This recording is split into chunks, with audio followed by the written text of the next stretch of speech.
أعوذ بالله من الشيطان الرجيم بسم الله الرحمن الرحيم سيقول السفهاء من الناس ما ولاهم عن قبلتهم التي كانوا عليها صدق الله العظيم۔ دوسرے پارے کی ابتدا ہوتی ہے تحویل قبلہ سے۔ جب جناب نبی کریم صلی اللہ علیہ وآلہ وسلم مدینہ منورہ میں تشریف لائے تو آپ نے تقریباً 16-17 ماہ جو ہے وہ بیت المقدس کی طرف منہ کر کے نماز پڑھی، اور آپ کی دلی آرزو یہ تھی کہ بیت المقدس کے بجائے اگر کعبہ جو مسلمانوں کا قبلہ ہے اس کی طرف نماز پڑھی جائے، جو ملت ابراہیمی ہے اور جو مسلمانوں کا شعار بھی ہے، تو آپ کی یہ آرزو نماز کی حالت کے اندر مکمل ہوئی۔ آپ بار بار اس طرح آسمان کی طرف دیکھتے کہ آپ کے دل میں یہ حسرت تھی کہ کسی طریقے پر یہ تحویل قبلہ کا حکم آ جائے، لیکن آپ اللہ تبارک و تعالیٰ کی ذات سے اس حوالے سے بات نہیں کرتے تھے۔ ایک دل کے اندر حسرت تھی، آپ آسمان کی طرف دیکھتے تھے۔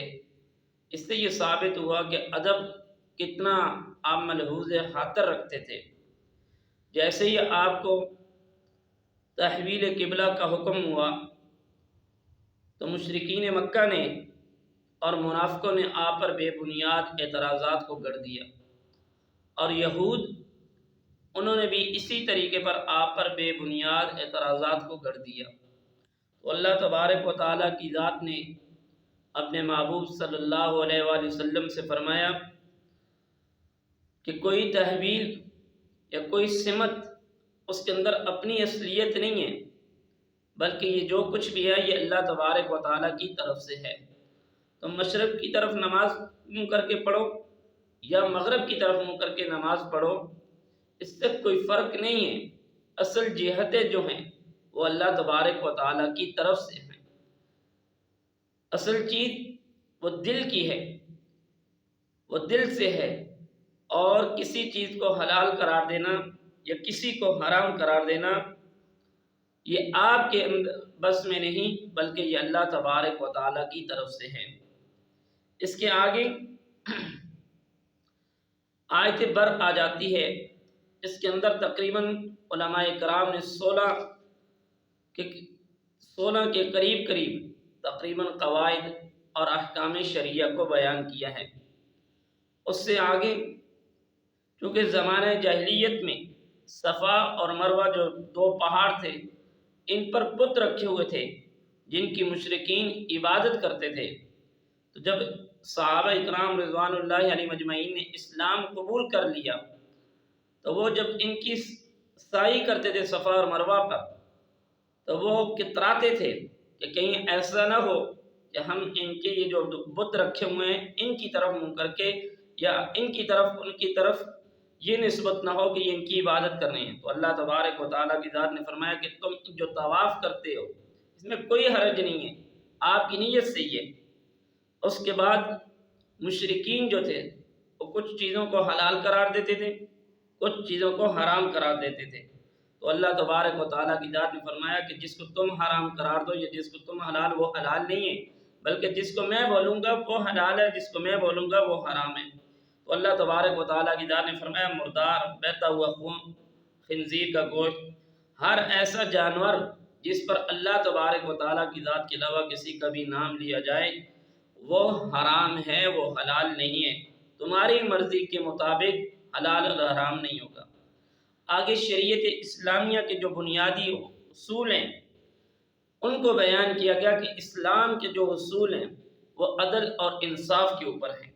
جب مسلمانوں پر قصاص فرض کیا گیا ہے، یعنی مقتول کے بدلے کے اندر جب قاتل کو بھی قتل کیا جائے گا تو اس کے اندر مقتول کی بھی زندگی ہے اور قاتل کی بھی زندگی ہے۔ وہ کیسے؟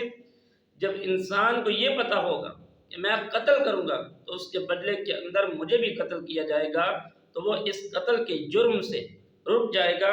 اس کو پتہ ہوگا کہ اگر میں یہ کام کروں گا تو مجھے بھی اسی طریقے پر قتل کیا جائے گا، تو دونوں کی زندگی جو ہے وہ بچ جائے گی۔ اس لیے اسلام نے اس چیز کے اصول رکھے ہیں۔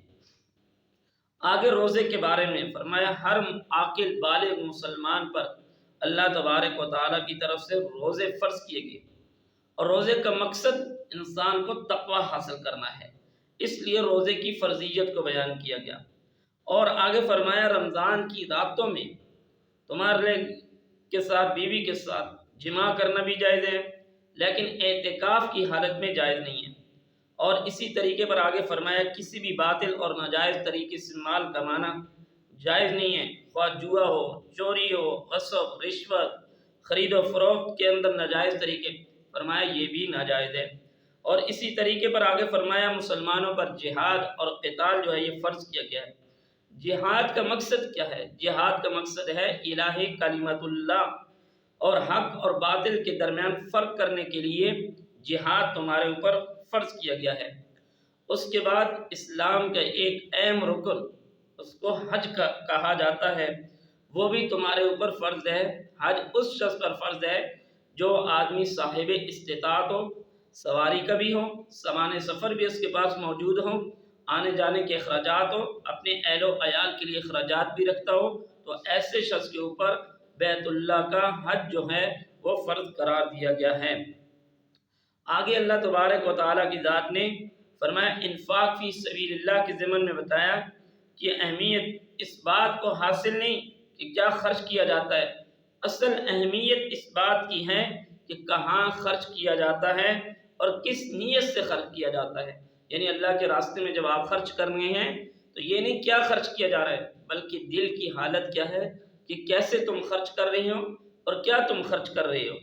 اور اس کے بعد فرمایا جو شخص مرتد ہو جائے، اسلام کو چھوڑ دے، کوئی اور یعنی کافر ہو جائے، فرمایا اس کے سارے اعمال جو ہیں وہ ضائع ہو جائیں گے، اور اس کے لیے یہ ہے اس کو 3 دن کی مہلت دی جائے گی۔ اگر وہ مسلمان ہو جاتا ہے تو ٹھیک، نہیں تو اس کو قتل کیا جائے گا۔ اور آگے فرمایا بعض اجتماعی بیماریوں کی نشاندہی کے بعد خاندانی مسائل بیان کیے جا رہے ہیں۔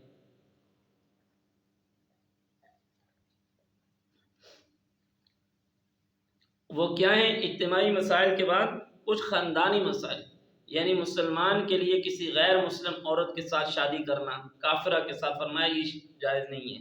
اور اسی طریقے پر کتابی عورت کے ساتھ تو شادی کی جا سکتی ہے مسلمان کے لیے، لیکن یہ کافر اور غیر مسلم کے ساتھ اس وجہ سے نہیں کہ اس کی وجہ یہ ہے جب شادی ہو جائے گی تو پھر وہ جو عورت ہوگی وہ اپنے بچوں کو غیر مسلم بنا دے گی، اس لیے اس کے اندر سے انسان کے دین کے اوپر حرج آئے گی۔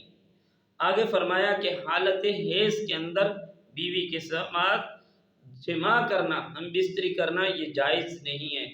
اس کی وجہ کہ اس حالت میں جب انسان ہم بستری کرے گا، مرد اور عورت کو ایسی بیماریاں لاحق ہونے کا خطرہ ہے کہ جس کا دونوں کے لیے نقصان دہ ہوگا۔ کیوں کہ بعض یہودی ایسے تھے جو اس کی اجازت دیتے تھے، کہتے تھے کہ کچھ بھی نہیں ہوتا ہے، تو اللہ تبارک و تعالیٰ کی ذات نے اس چیز سے منع کر دیا۔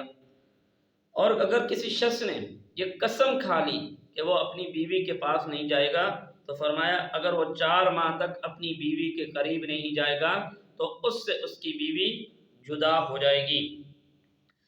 اس کے بعد ایک بات ذہن میں رکھ لیں، سورۃ البقرہ میں جتنی تفصیل طلاق، عدت، رضاعت کے مسائل کی بیان کی گئی ہے، اتنی تعریف، اتنے وضاحت کے ساتھ باقی کسی بھی سپارے کے اندر اتنی وضاحت کے ساتھ اس چیز کو بیان نہیں کیا گیا ہے۔ پھر آگے فرمایا شوہر نے مہر کی صورت میں بیوی کو جو کچھ دیا ہو اسے واپس لینے کی اجازت نہیں، یعنی جو بیوی کو دے دیا ہے اگر پھر طلاق واقع ہو گئی ہے وہ سب کچھ بیوی کا ہے، اس سے واپس لینے کی اجازت نہیں ہے، سوائے ایک صورت کے کہ عورت اگر خلا لے رہی ہے تو اس صورت کے اندر آپ اس سے واپس لے سکتے ہیں۔ کیوں کہ وہاں پہ عورت کی اپنی مرضی شامل ہے، اس لیے اس سے آپ باقی چیزوں کا مطالبہ کر سکتے ہیں خلا کی صورت میں۔ اور چونکہ اسلام اور دین جو ہے یہ احسان، عدل اور احسان کا نام ہے، دین اسلام عدل اور انصاف کا نام ہے، کسی پر بھی ظلم کی اجازت نہیں دیتا ہے، خواہ بچہ ہو، بوڑھا ہو، مرد ہو، عورت ہو۔ اس لیے اسلام نے دودھ پیتے بچوں کے حقوق بھی بیان کیے ہیں۔ آج تو پوری دنیا کے اندر ڈنڈورا پیٹا جاتا ہے عورتوں کے حقوق، مردوں کے حقوق، بچوں کے حقوق، لیکن جتنے بڑے حقوق اللہ تبارک و تعالیٰ کی ذات نے دین اسلام میں عورت کو، مردوں کو، بچوں کو، بوڑھوں کو دیے ہیں، اتنے شاہد کسی اور مذہب کے اندر بھی موجود ہوں۔ اور اسی طریقے پر جو عورت زمانہ عدت میں ہو، فرمایا اس سے نکاح کے عہد و پیمان لینا سختی سے منع ہے۔ البتہ دل کے اندر ایک انسان کی خواہش آتی ہے تو اس کا اشارتاً کنایتاً بات کرنے میں کوئی حرج نہیں، لیکن عدت کے اندر چاہے وہ متعلقہ ہے یا وہ بیوہ ہے، اس کے بارے میں فرمایا کہ اس کے ساتھ ایسی بات کرنا وہ صحیح نہیں ہے۔ آگے آخر میں فرمایا خاندان اور معاشرے کی اصلاح اپنی جگہ بے حد اہمیت رکھتی ہے، لیکن اس کے لیے حق اور حق کے انصار اور اعوان کی بقا بھی ضروری ہے۔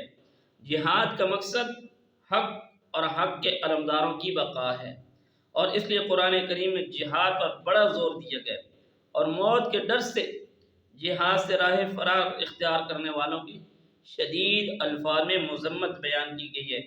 بعض مقامات پر اس حوالے سے عموم سابقہ کے قصے بیان کیے گئے ہیں۔ یہاں دوسرے پارے کے اختتام پر بھی 2 قصے مذکور ہیں۔ پہلا قصہ ایسی قوم کا جو طاعون کی بیماری پھیل جانے کے بعد موت کے ڈر سے گھروں کو چھوڑ کر بھاگ کر کھڑی ہو گئی اور دور چلی گئی، لیکن یہ لوگ بھی موت سے فرار ہونے میں کامیاب نہیں ہو سکے۔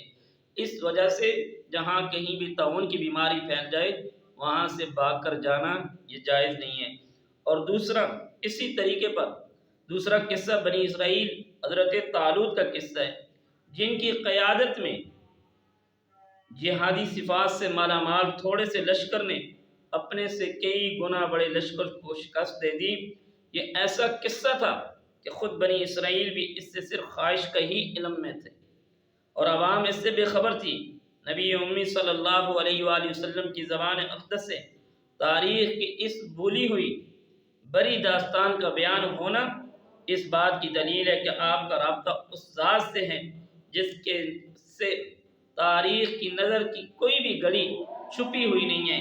اگر اللہ تبارک و تعالیٰ کے ان فرامین کے اوپر آج امت محمدیہ صحیح معنوں میں آ جائے گی، امت محمدیہ کا یقین بن جائے گا، تو جس طریقے پر اللہ کی مدد پہلے لوگوں کے ساتھ تھی وہی آج بھی اس امت محمدیہ کے ساتھ ہوگی۔ اللہ تبارک و تعالیٰ کی ذات ہمیں ان باتوں پر عمل کی توفیق عطا فرمائے۔ وآخر دعوانا ان الحمد للہ رب العالمین۔